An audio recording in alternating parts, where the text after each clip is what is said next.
Hello friends, how are you. ये है EDC 5, EDC 6 है, ठीक है। अब हम इसमें ये क्वेश्चन करेंगे। मैंने आपको थोड़ा पहले ही बता रखा है। देखिए इस क्वेश्चन में क्या है, हमें दिया है a depletion type N channel MOSFET is biased in its linear region for use as a voltage control resistor assuming VT, VGS, VDS, W by L, COX and what it is more given, it is given as oxide capacitance, mobility of electrons। तो हमें resistance निकालना है। जब भी the value of the resistance of voltage control resistor, ये formula लगेगा RDS is equal to 1 by mu n COX W by L into VGS minus VT। Okay, यहाँ पे म्यू एन की वैल्यू कितनी है 800, मैं सब सेंटीमीटर स्क्वायर में रख रही हूँ। 10⁻⁻8 फराड पर सेंटीमीटर स्क्वायर है। ये ऑक्साइड कैपेसिटेंस है। 100 is width to length ratio and VGS is 2 and VT is how much -0.5 volt. इन सबको जब आप पूरा सॉल्व कर लेंगे तो ये 500 ओम आएगा। तो आंसर आपका 500 ओम है। तो जब हमसे पूछा जाए the value of the resistance of voltage control resistor, तो ये आपका 500 ओम आएगा। और फॉर्मूला क्या है, यहाँ पे मैंने आपको बताया ही है, RDS is equal to 1 by mu n COX W by L into VGS minus VT। This is the formula that you should always learn। इसको अपनी नोटबुक में लिख लीजिए, ठीक है। नेक्स्ट क्वेश्चन है, देखिए N increase in the base recombination of a BJ2। एक होता है आपका कैरियर जनरेशन, एक होता है आपका रिकॉम्बिनेशन। कैरियर जनरेशन में क्या होता है, that electrons gain energy while moving from valence band to conduction band. ये वैलेंस बैंड है और एक कंडक्शन बैंड है। जब वैलेंस बैंड से इलेक्ट्रॉन्स कंडक्शन बैंड में जाते हैं, so they gain energy and they produce two mobile carriers ये प्रोड्यूस करते हैं। लेकिन रिकॉम्बिनेशन क्या होता है, रिकॉम्बिनेशन में मैंने आपको बताया था merging of an electron with a hole. That means generation recombination of electron hole pairs in semiconductors when an electron falls from, जब कंडक्शन बैंड से वैलेंस बैंड में एक इलेक्ट्रॉन फॉल करता है, ठीक है, तो ये एक होल में ही जा रहा है ना। यहाँ पे क्या है, होल्स है। When electron falls directly from conduction band to valence band into a hole, a recombination process occurs. एक रिकॉम्बिनेशन प्रोसेस होता है और जो इलेक्ट्रॉन होल पेयर होता है वो डिसअपियर हो जाता है। The energy of recombination will be emerged as the photon of light. Light photons की फॉर्म में आपकी जो एनर्जी है, एनर्जी ऑफ रिकॉम्बिनेशन, ये रिलीज होगी। Energy of recombination is release as photons of light, ठीक है।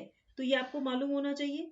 कहने का मतलब ये है कि recombination describes the process by which a conduction band electron loses energy and reoccupies the energy state of an electron hole in the valence band. जब conduction band में फ्री इलेक्ट्रॉन्स होते हैं, जब वो वैलेंस बैंड में गिरता है तो क्या करता है, एनर्जी को लूज भी करता है and it reoccupies the energy state. Valence band में जो प्रेजेंट होल्स हैं उनमें वो एनर्जी स्टेट को रीऑक्युपाई करता है, तो thereby just emitting the photon of light.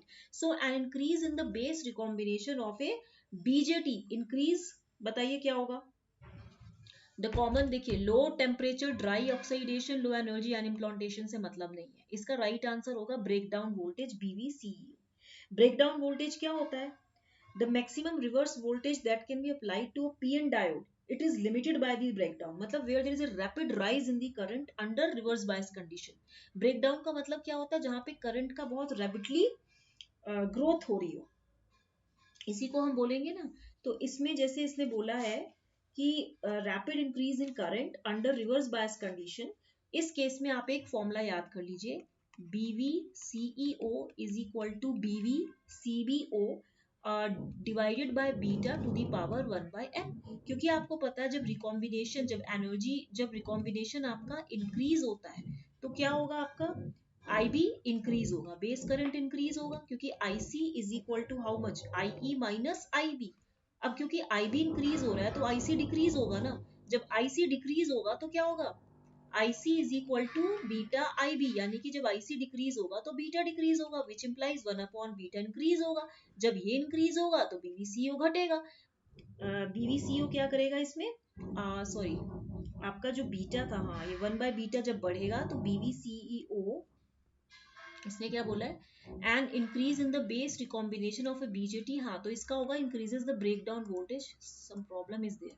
ये देखिए BVCEO is equal to BVCBO by beta to the power 1 by n है, ठीक है। बस इसमें आपको इतना ध्यान रखना है कि जब आपका recombination, whenever the energy of the recombination increases, thereby giving rise to a photon of light. तो जब recombination बढ़ता है तो IB increase करता है, जब IB increase करता है तो IC घटता है, जब IC घटेगा तो बीटा घटेगा, जब बीटा घटेगा तो ये 1/बीटा बढ़ेगा, ठीक है। तो यहाँ पे वो वही कह रहा है कि बेस रिकॉम्बिनेशन के बढ़ने से आपका जो common ammeter DC current gain होता है ये तो घटता है, इसलिए ये स्टेटमेंट तो गलत है, क्योंकि बीटा क्या होता है इसमें घटता है, लेकिन बढ़ क्या रहा है इसमें, ब्रेक डाउन वोल्टेज। एक्चुअली क्या है ना, ये जो आपका है, मैं एक मिनट देखती हूँ, ये देखिए, ये आपने, मैंने आपको एक्सप्रेशन क्या बताया, अगेन बताती हूँ।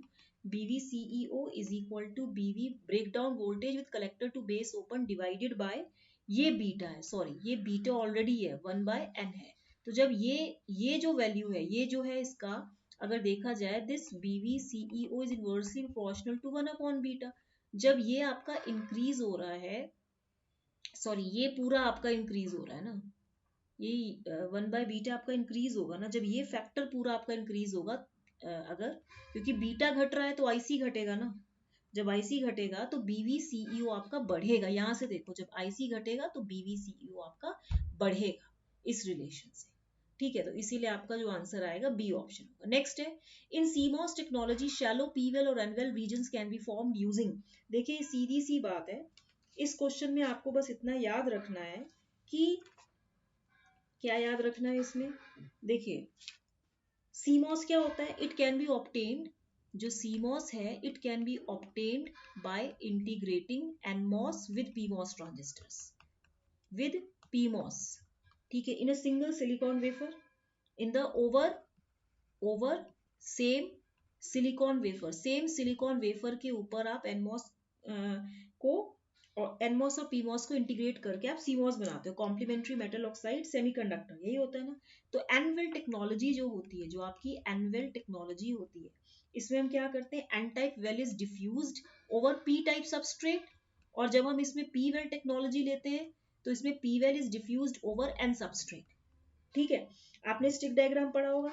तो ट्रिपल वेल सीमॉस प्रोसेस में क्या होता है, जो अगर आपका ट्रिपल वेल सीमॉस प्रोसेस होता है, ट्रिपल वेल सीमॉस प्रोसेस जो होता है, इसमें क्या होता है, डीप एनवेल जो होता है, जो आपका डीप एनवेल है, it is first driven into P type substrate, P type substrate के अंदर एक एनवेल की खुदाई की जाती है, and it is used as a shielding, और इसको हम एक शील्डिंग की तरह लेते हैं। जब पी सबस्ट्रेट के अंदर आपने एक एनवेल पूरा डीपली इंसर्ट कर दिया तो it is used as a shielding frame against the contaminants or the disturbances from the substrate, and it provides n channel MOSFET, और ये क्या करता है, it provides n channel MOSFET with better insulation, मतलब it provides n channel MOSFET with better insulation, ठीक है, from noise, with better insulation, noise से हट के ये कैन चैनल मॉसफेट डिजाइन करता है, ठीक है, which is nothing but a low energy ion implantation process, जिसको हम क्या कहते हैं, low energy ion implantation process. तो इसीलिए इसका जो आंसर होगा वो आपका क्या होगा, यही होगा, ये जो है आपका ये डी ऑप्शन। नेक्स्ट क्वेश्चन है, for the N channel MOS transistor shown in figure, आपको क्या क्या दिया है, देखिए आपको दिया है VT, आपको दिया है neglecting channel length modulation effects, VD दिया है, ID दिया है, VD is adjusted to be 2 volt by changing the values. तो कैसे होगा, देखिए सीधी सी बात है, जब भी ड्रेन टू गेट आपस में शॉर्टेड होते हैं तो VGS is equal to VDS होता है। तो यहाँ पे इस कंडीशन में अगर देखा जाए तो यहाँ पे ID is equal to KN into VGS minus VT का स्क्वायर लगेगा, क्योंकि सिंपल सी बात है, इस केस में VDS greater than VGS minus VT होता है। तो KN इज इक्वल टू, आप निकालिए, KN की वैल्यू कितनी हो जाएगी, ID कितना दिया है 0.5 milli ampere, this is 0.5 milli ampere, और VGS आपका कितना दिया है, VGS है आपका, it is around how much, if VD is, देखिए यहाँ पे हम जो VD दिया, VD दिया 1.6, यहाँ पे हम जो लेंगे, एक मिनट, VD 1.6 है, यहाँ पे ये 1.6 ही होगा कि VGS is equal to VDS है ना, तो ये कितना हो जाएगा 1.6 माइनस 0.8, इसका स्क्वायर हो जाएगा, तो ये वैल्यू याद हो जाएगा 0.5 बाय 0.8 का होल स्क्वायर यही होगा ना। जब आप ये पूरा सॉल्व करेंगे तो ये 0.78 मिली एम्पियर पर वोल्ट आएगा। सॉल्व कर दिया। अब जब आप VD is equal to 2 volt रखिए, for VD is equal to 2 volt, अब आपके पास ID कितना हो जाएगा, KN की वैल्यू होगी 0.78 इंटू VGS कितना हो गया, 2 ही हो गया, माइनस VT अगेन 0.8 हो गया, इसका स्क्वायर हो गया, इसको सॉल्व करेंगे तो ये करीबन 1.123 मिली एम्पियर आएगा। तो इसका जो राइट आंसर होगा वो होगा सी ऑप्शन।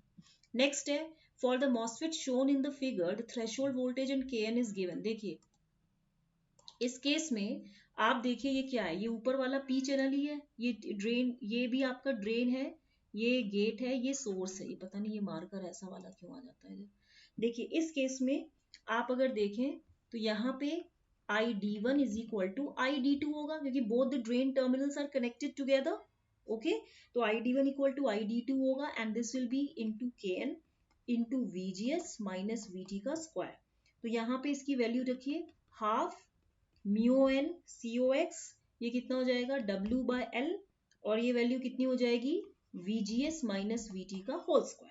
इसको पूरा सॉल्व कीजिए, ये कितना दिया है, इसकी टोटल वैल्यू 0.1, VGS कितना दिया है, VGS आपका 5 वोल्ट होगा, क्योंकि VGS is equal to VG minus VS, तो this is 0 minus minus 5, this is 5 volt, so this will be 5 minus 2 का स्क्वायर एंड ये कितना हो जाएगा आपका, बताइए, ये हो जाएगा 9, ये 9 हो जाएगा ना, 5 माइनस 2 इज 3, तो दिस इज 0.9 मिली एम्पियर। तो इसका आंसर कितना होगा 0.9 milli ampere, nothing to do with this VDD, इससे कुछ नहीं करना हमें। ठीक है, नेक्स्ट क्वेश्चन है, in MOSFET fabrication the channel length is defined during the process of, सीधी सी बात है, polysilicon gate patterning. Polysilicon gate patterning क्या होता है कि during polysilicon gate is used, polysilicon जो होता है it is deposited before the gate is defined. Polysilicon में हम क्या करते हैं कि बिफोर गेट इज इंसर्टेड और gate is defined, we use polysilicon material as a gate electron, we use polysilicon. ठीक है, एंड आफ्टरवर्ड्स हम क्या करते हैं, then source and drain terminals are doped, and afterwards and after that source and drain terminals are duped with a different channel type design। ठीक है, during polysilicon and metal patterning जो conductor surface होती है ना, it is connected to the gate of MOS device। देखिए आपके पास कैसा structure होता है, आपके पास स्ट्रक्चर कैसा होता है, जैसे ये आपका मॉसफेट है, ओके, ये है आपका सोर्स, ये है आपका ड्रेन, और यहाँ पे ये जो मटेरियल है ये हम बोलेंगे gate, this is your gate electron, ये गेट हो गया। ठीक है, और यहाँ पे हम क्या करते हैं, डूपेंट इम्प्योरिटीज डालते हैं ना। देखिए ये जो है यहाँ पे हम क्या डालते हैं, डूपेंट इम्प्योरिटीज डालते हैं, दिस इज डूपेंट इम्प्योरिटीज। और ये जो होता है ये होता है पॉलीसिलिकॉन गेट। तो पॉलीसिलिकॉन गेट जो होता है during polysilicon and metal patterning, जो कंडक्टर सरफेस होता है it is connected to the gate of the MOS device. जो कंडक्टर सरफेस है it is connected to the gate of the MOS device, जिसकी वजह से ये चार्ज कैरियर्स को कलेक्ट करता है and it increases the potential of the gate. इस पॉलीसिलिकॉन की वजह से क्या होता है, गेट का जो गेट का पोटेंशियल होता है, जो गेट का पोटेंशियल होता है वो इंक्रीज हो जाता है। ठीक है, तो polysilicon is mainly used as a gate electrode for MOS device, याद रखना। और चैनल लेंथ मैंने आपको क्या बताया था, चैनल लेंथ क्या होता है, what is channel length, channel length मैंने आपको बताया था, the length of the region near silicon to SiO2 interface in which inversion free carrier density is controlled by gate voltage. जो ये आपका चैनल लेंथ होता है ना, इफेक्टिव चैनल लेंथ की अगर मैं बात करूं, so it is the length of region, length of region near silicon to SiO2 interface. ठीक है, एंड इन विच जो इन्वर्जन फ्री कैरियर डेंसिटी होता है, इन which inversion free carrier density जो होता है it is controlled bye VG, याद रखिएगा। तो मेनली जो चैनल लेंथ होता है मॉसफेट में, it is always defined during the process of the polysilicon gate patterning where the polysilicon is used as the gate electrode for MOS device. Secondly, और हम इसमें क्या कह सकते हैं कि पॉलीसिलिकॉन एंड मेटल पैटर्निंग की वजह से जो कंडक्टर की सरफेस होती है it is connected to the gate of the MOS device, जो कंडक्टर की सरफेस होती है मेनली ये gate of the MOS device के साथ कनेक्ट हो जाती है, thereby collecting the charges and thereby increasing the gate potential. Next question है the slope of ID versus VGS curve of an n channel MOSFET in linear region. देखिए हमें linear region पूछा गया, याद रखिएगा what we have been asked, we have been asked the linear region, और हमें VDS दिया है, हमें स्लोप दिया है for the same device neglecting channel length modulation. Slope क्या होगा, देखिए फॉर लीनियर रीजन, अगर मैं लीनियर रीजन की बात करूं तो लीनियर रीजन के केस में जो आपका ड्रेन करंट होता है this is equal to K n into VGS minus VT into VDS minus V square DS by 2 हो जाता है। ठीक है, अब आप स्लोप देखिए, स्लोप क्या होता है, del I D by del VGS is equal to how much, जब आप इसको फर्स्ट इक्वेशन को डिफरेंशिएट करेंगे तो ये के एन इंटू वीडीएस आएगा। अब स्लोप आपको कितना दिया है, 10 की power -3 already given in the question, ये दिया है ना, and this is equal to divided by VDS is how much 0.1 and this is Kn which implies Kn is how much 10 to the power -2। अब हमें saturation का देखना है, for saturation, saturation के केस में क्या होगा, जो ID होगा this is equal to Kn by 2 into VGS minus VT का होल स्क्वायर, एंड जब आप इसका डिफरेंट वो करेंगे स्क्वायर रूट लेंगे तो ये under root I D is equal to under root K n by 2 into VGS minus VT आएगा, यही होगा ना। अब जब आप इसका अगेन स्लोप निकालेंगे तो क्या होगा, del of under root I D okay by del of VGS is equal to how much, under root K n by 2। अब यहाँ पे देखिए के एन बाई 2 इसकी वैल्यू कितनी थी, 10 to the power -2 by 2, 1 by root 2 is how much 0.707, इसका under root करेंगे अंडर रूट 10 -2 10 -1 करके तो ये कितना आएगा 0.070 अंडर रूट एम्पियर पर volt. Do you understand that, तो इसका जो राइट आंसर है ये कितना आएगा 0.707 अंडर रूट एम्पियर पर वोल्ट। ठीक है, तो क्वेश्चंस कैसे लगे, क्वेश्चन में देखिएगा आपसे पूछा गया लीनियर रीजन, लीनियर रीजन में फॉर्मूला ये होता है K n into VGS minus VT VDS minus V square DS by 2। ठीक है, तो मुझे थ्योरी पढ़ाने की जरूरत नहीं है, थ्योरी आपकी यूट्यूब में बहुत lot of teachers who are teaching online YouTube. ठीक है, यूट्यूब में आप थ्योरी भी देख सकते हो, बुक्स आपके पास बुक्स भी पढ़ी होंगी, काफी टाइम से पढ़ रहे हो। मैं यहाँ पे आपको अच्छे अच्छे क्वेश्चंस कराने के लिए हूँ, उस क्वेश्चन से रिलेटेड जितनी भी रेलिवेंट थ्योरी होगी वो मैं आपको बताऊंगी, क्योंकि ये सब बच्चे ना बार बार वही थ्योरी पढ़ा पढ़ा के और इंसान बोर हो जाता है। बच्चों को थोड़ा नई इंटरेस्टिंग चीजें चाहिए, क्योंकि मैं जब अपने टाइम पे प्रिपेयर करती थी मुझे थ्योरी थ्योरी उतनी नहीं, मुझे क्वेश्चंस चाहिए होते थे। ठीक है, तो till then like share and subscribe करना मत भूलिएगा, और मुझे बताइएगा आवाज ठीक आ रही है कि नहीं।